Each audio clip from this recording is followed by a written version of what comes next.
Not many wives would be thrilled at the idea of a two-family home, especially if the mother-in-law happens to be a monster. In my case, both my mother-in-law Olivia and my husband Mason left me no other choice but a two-family home. What's worse, they have been cooking up an outrageous plan without my knowledge. I'll crush that plan. Just watch. I'm Emily, a 35-year-old living in a reasonably bustling city. Mason, 38, works at a mid-sized company and we don't have children. We live in a rented apartment, which is both poorly built and has the unfortunate characteristic of resonating with every thud because Mason, who stands 5.47 feet tall, weighs more than 176 pounds, and has a precarious physique. As a result, we've been on the receiving end of complaints from our neighbors on both sides and below multiple times. Each time we receive complaints, we apologize and I tell Mason he needs to lose weight. However, Mason responds, "I'm tired when I get home from work, don't talk to me about this." And he continues stomping around in anger, causing more noise. I've suggested to Mason more than once that we move into a well-soundproofed apartment building or rent a detached house, but he was never enthusiastic about the idea, citing convenient access to his office and his preference for being a 10-minute drive away from the city center. Then one evening, a slightly intimidating young man from downstairs came to complain loudly again. As I was bowing my head in apology, Mason, who was drunk, suddenly poked his head out of the living room and yelled at the young man, "You're the one who's being noisy!" As a result, Mason, who looked like he was used to fighting, was beaten up by the young man, and I was forced to deeply apologize. "Why are you apologizing? The fault lies with him, right?" After the man left, Mason kept yelling, but while I was treating his injuries, he sobered up and suddenly said, "Maybe we should leave this place." I seized this opportunity and started looking for alternatives the next day. Our primary desire was to purchase a detached house, but we both have student loan repayments from college, and it was a stretch to afford any property in an area that meets Mason's requirements. Even renting a house about 30 years old would cost over $100,000 a month, which was still a squeeze. While we were racking our brains, a call suddenly came from Olivia. "I heard from Mason. Leave that place with dangerous people right away." I was annoyed that Mason had shared unnecessary details with her. Olivia is a control freak and always sides with Mason more than me. Before marriage, I worked for a relatively large company and received a salary almost equal to Mason's, but she ordered me, "Don't be impudent. Just because you're a woman. When you get married, cut back on work and take good care of my son." Even Mason agreed with that, so now I'm a part-timer doing clerical work from home for that company. My salary has dropped to less than a third, and when Olivia found out, she seemed satisfied, saying, "That's good." It was frustrating. Now I wondered what she was going to say this time, and I replied with trepidation, "Yes, I also think we should move, but we haven't been able to find a good place yet." Then, as expected, she blurted out an outrageous suggestion. "What are you talking about? Why don't you just live with us?" I was going to refuse, but her words, "Mason is in full agreement. Come out for this weekend, let's discuss the details," left me speechless. Hold on, Mason didn't mention anything about this to me. Caught off guard, Olivia left me with a, "So we'll meet next Saturday at 10 a.m. I'll be waiting," before abruptly ending the call. I quickly shot off an email to Mason but received no reply. I tried calling him around the time he'd leave the office, but no answer. He got home around 11 p.m., clearly tipsy. "Hey, did you not read my email?" As I blurted out in frustration, he replied, "What's the big deal? We're getting to live in a brand new house, what's not to like?" Wait, you mean your parents' house? The one that's over 40 years old and starting to fall apart? "Oh, didn't Mom tell you? They're building a new two-family house." What? I wasn't told about this. "Dad's putting down the deposit, so we're covering the rest. We're taking out the mortgage together in both of our names." Wait, what do you mean we're covering the rest? Apparently Mason had been at his parents' place discussing the mortgage with them. They went ahead without consulting me, his wife. "According to the estimate, our monthly payment is going to be a bit over $100,000. That's only about $30,000 more than our current rent." That extra $30,000 is quite significant. Where does he plan on finding that money? I held my head in my hands. Once Olivia and Mason decide on something, there's no changing their minds. "If you take on more work from home, we can easily cover that $30,000, right?" My job mainly involves data entry. It's part-time, and I only get paid if there's work. It's not like jobs will just come pouring in just because I want to earn more.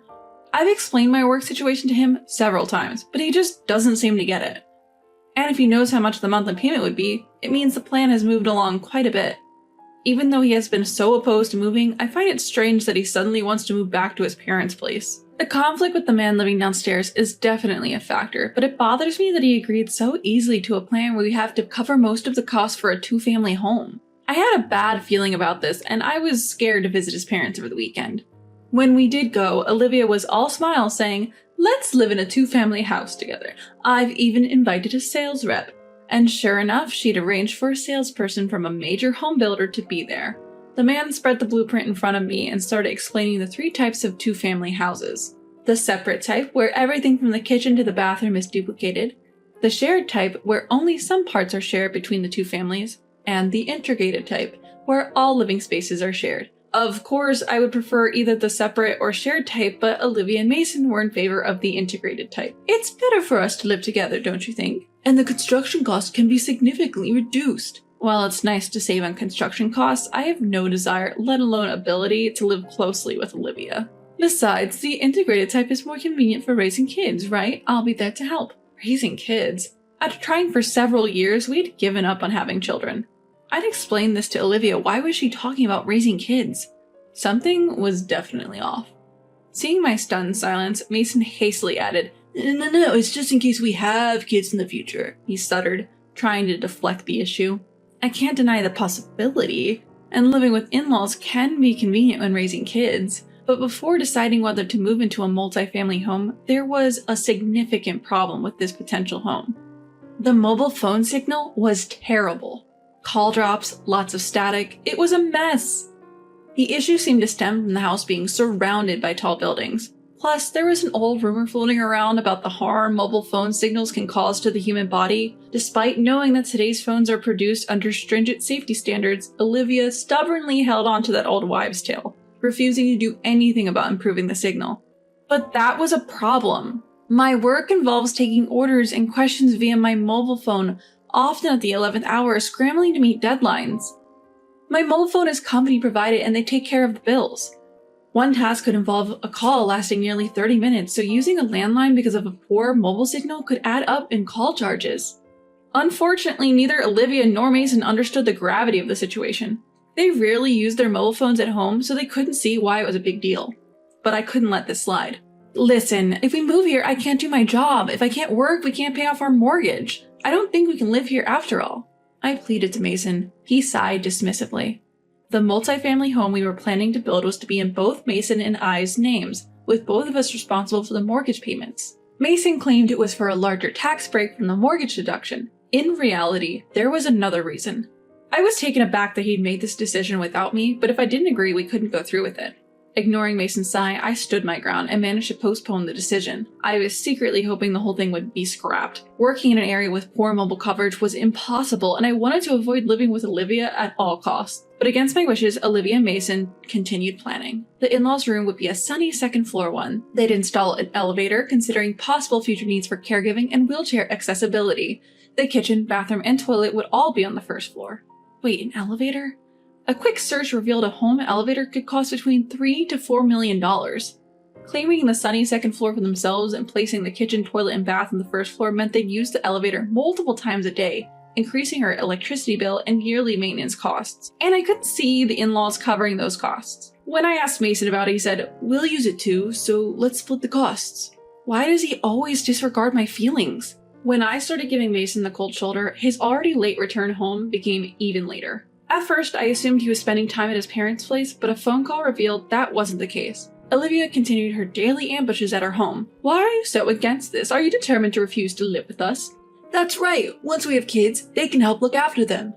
"I've told you numerous times, without a proper mobile signal, I can't work, and there are other issues too." I was determined not to lose. I resisted Olivia and Mason's persistent pushing. Suddenly, Olivia went to the kitchen, returned with a bowl full of water, and my gut began to twist with dread. I watched her, sensing trouble. Marching straight into my room, she shouted, "Well, I'll show you," and flung the water over the computer I use for work. Then turning to me, still frozen in shock, she said, "Can't do your input job without a computer, right? Look for another job here. Just sign the contract already." Pushing Olivia aside, I rushed to my computer, but it was too late. It was completely dead. What has she done? I glared at Olivia and said, "This is my company-issued computer, a new one purchased just for me. It cost over $150,000. What are you going to do about it?" Suddenly, Olivia turned pale. What? I just stumbled a little and the water splashed on it. I didn't know anything about that, she blurted out, attempting to flee the scene. I caught hold of Olivia, turned to Mason, and flashed the divorce papers at him with a smile. Let's just get divorced already. Living with Olivia is the worst. It would be so much better to get divorced right now. I had never brought up divorce before, so both Mason and Olivia were shocked. Hold on! This is so sudden! We haven't even signed the contract yet! Oh, so you're saying it's okay to divorce after signing the contract? No, that's not what I cut off Mason's faltering response. I already know everything. You plan to co-own the house, make me pay half the mortgage, and then divorce me, didn't you? How did you know that? Chloe called me. At the mention of the name Chloe, Mason turned as pale as a ghost. Yes, your dear, sweet Chloe called me. She pleaded with me to break up with you quickly. You see, Mason was cheating on me with a young woman named Chloe, and she was pregnant. According to her, Mason promised to divorce me, live with her, and move into a brand new 2-family house. He even told her that they could dump all childcare responsibilities on Olivia. Did she tell you all that? In the face of a flustered Mason, I continued, no wonder you wanted to co-own the house. If we co-own the property and each take our separate loans, even after a divorce, I would still have to pay off the loan I took. One tricky thing about joint mortgages is that if the named parties divorce, neither party's payments are exempted. Moreover, a mortgage is exempt from asset division, meaning even though my payments might be offset somewhat by alimony, they will not be zeroed out. After explaining this, I turned to Olivia, who was averting her eyes, and said, It's Emily's fault for not having a grandchild. Just as I thought, Olivia was aware of Chloe and the child and was trying to welcome them into this home. Oh, so it's all my fault, huh? But you rushed to contract the 2-family house loan before the divorce because it would be troublesome if we got divorced before, right? At that point, both Olivia and Mason bit their lips and looked down.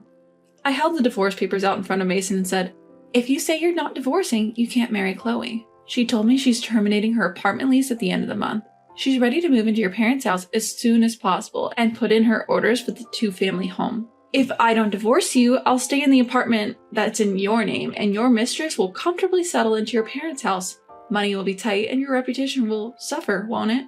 After I said all that, the two of them started to panic, and in the end, Mason reluctantly signed the divorce papers. I kept quiet about Chloe saying, I'm going to stick that old hag in the sunless ground floor. I mean, it's all good, right? I heard from the neighbors what happened afterwards.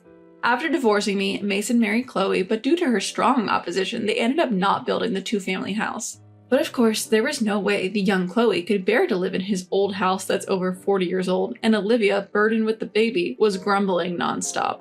Every day saw a battle between Olivia and Chloe, and eventually Chloe took the child and left.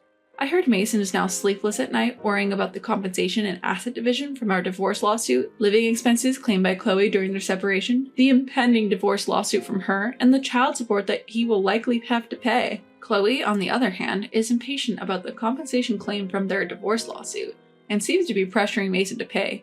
And Olivia, who destroyed my company-issued computer by splashing water on it, intends to have Mason cover the compensation as well. Lately, there seems to be a car with the real estate agency logo parked often at the in-laws, so they're probably going to sell the house. My deepest condolences. Right now, I'm temporarily returned to my parents' house, changed from part-time to full-time at work, and I'm working hard. I've recently become close to a male colleague who is divorced with a child, and we are gradually getting to know his child. I am dreaming of becoming a family of 3 someday.